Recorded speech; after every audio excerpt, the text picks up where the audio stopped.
tukomyewo n'essawa yaffe ey'okubiri era nga kyogenda okubeera ng'olaba y'embaga y'abalukwago. Njagala b'omwana Margaret engeri gye yakumbamu olaba okuviira ddala wa gye babagatira paka ate we baatuliza ddala abagenyi baabwe n'ekibubu kye nga wakiyita kijyoshi.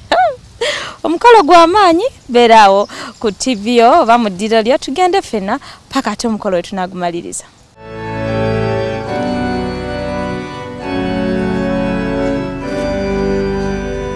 Tugenda kubeera nga tukutuusaako embaga y'aba Lukwago, the Lukwagos. Abagalana bano ababiri ngamba Margaret Namwanga kati afuuse Lukwago sako ne Josh oba Joseph Lukwago bwe batyo bwe basala okubeera ng'ate bo basookera ku church yayitibwa Our Lady Queen of Apostles Katimba.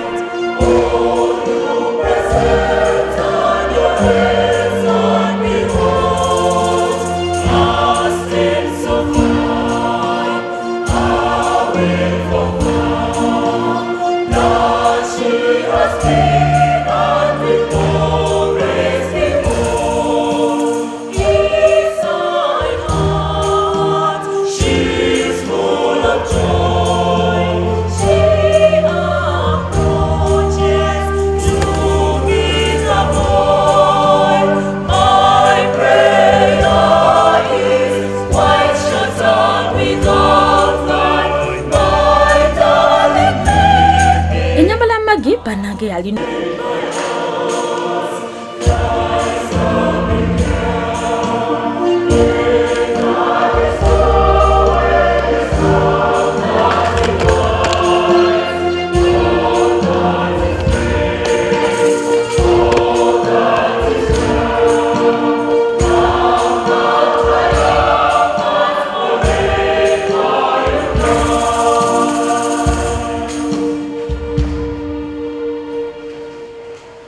Abooluganda abaagalwa ennyo mukuŋŋaanye mu nnyumba y'ekereziya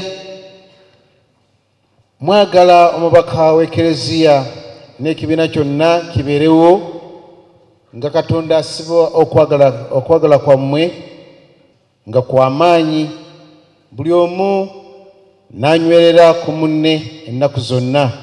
Joseph ne Margaret Ekereziya wa Katonda musaba ki? Okufumbiriganwa ng'Ekereziya Katonda bw'alagira. Okufumbiriganwa ng'Ekereziya wa Katonda bw'alagira. Abazadde b'abaana bano mukkiriza abaana bammwe bafumbiriganwe?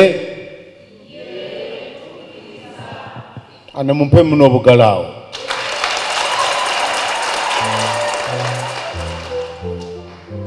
Kale no mwanyina w'omugole mu linnya ly'abazadde mwana munne mukwase munne gwe yolondedde.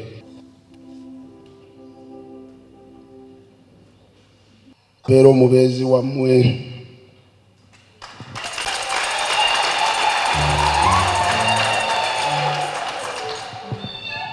Joseph muggyeko akatimba tulabe oba yooyo oba okodi omulala. Nkuleka akatimba.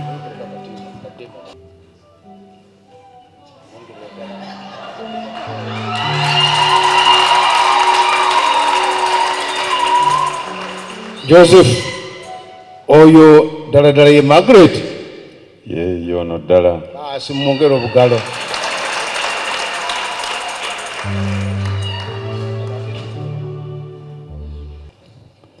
Nze Joseph Lukwago kufuna gwe Margaret Namwanga nkulagaanya okukunywererako ne bwe tulibeera obulungi ne bwe tulibeera obubi ne bwe tulibeera abalwadde ne bwe tulibeera mu bulamu. Nja kukwagala, nja kukussaamu ekitiibwa ennaku zonna ez'obulamu bwange.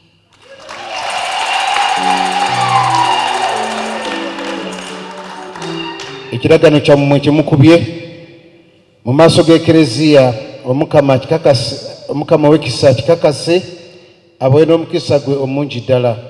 Katonda kyamaze okugatta omuntu takigatulanga. Mu linnya lya Patri n'erya Mwana n'erya Mwoyo Mutuukirivu. Amen.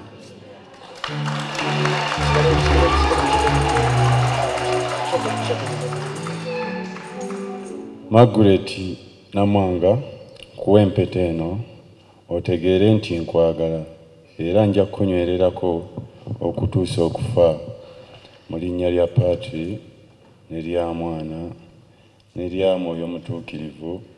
Amiina.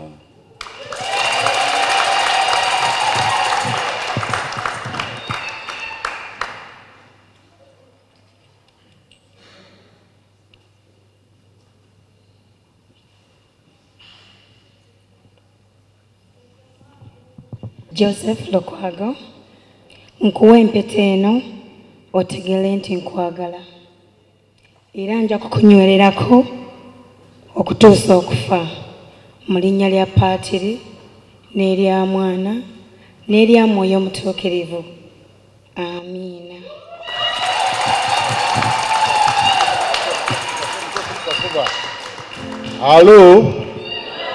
Alo mubalageeko kumpita mbalageeko kumpita zammwe mubalageeko kumpita zammwe.